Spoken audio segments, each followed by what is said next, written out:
Hi again then guys, and welcome to another speed build on Forza Horizon 3. This time we're covering one of my personal favourite cars in real life. In fact, the open-top version of this car, the Maserati Gran Cabrio, is one of my dream cars. I am a huge Maserati fan.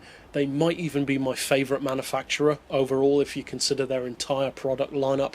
And I can comfortably say there's not a single Maserati ever that I don't like. I love them all. I love cars and I love companies which are different, which are quirky, which are more eccentric, which have their own style rather than trying to conform to existing styles, which, let's be fair, companies like Ferrari and Lamborghini, they are kind of the benchmark of that style, whereas Maserati, they go way off and do their own thing, and I love that.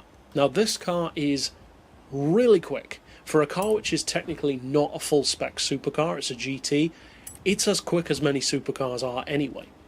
Now I would recommend that 6.5 litre V12 engine, along with, of course, all-wheel drive, as I would always recommend. The twin turbo is essential to get that full power, and as far as the rest, it's down to you for the visuals, of course, but I wouldn't recommend the front or rear wing. I've opted for the stock rims because I love the way they look, but of course you can change those if you want to. And for the rest, upgrade the power as far as you can, lower the weight as much as you can, and fit everything to the car with race in the title. Gearbox, brakes, diff, all that good stuff. Now this tune is incidentally on my storefront, so you can use the keywords down below to find that if you want to, or of course you could just copy this tutorial. Now for the benchmark, it's rapid, that's for sure.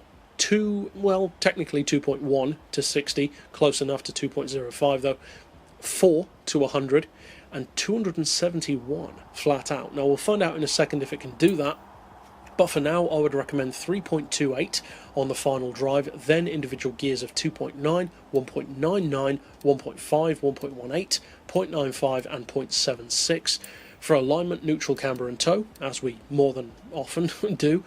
4 degrees of caster, anti-roll I've got on 31 and 23, springs on 217, 244, and I've opted to keep the ride height stock. You could go lower if you want to, but I just like the way it looks anyway. Dampers we've got on 14, 15, 6 and 7.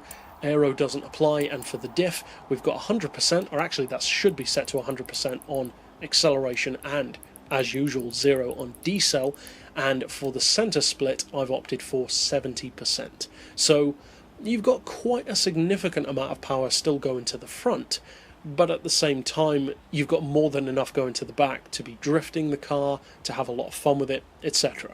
So all that remains, of course, is to actually take it out on the road to see what it can do.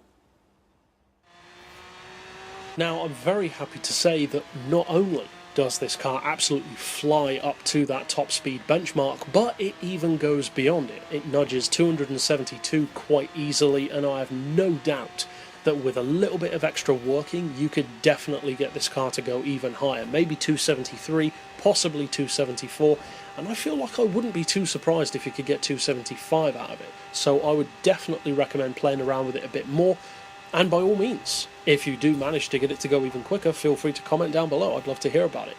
So if you want to get this tune from the storefront or copy it yourself, either way I hope you have a lot of fun with it. I certainly am going to.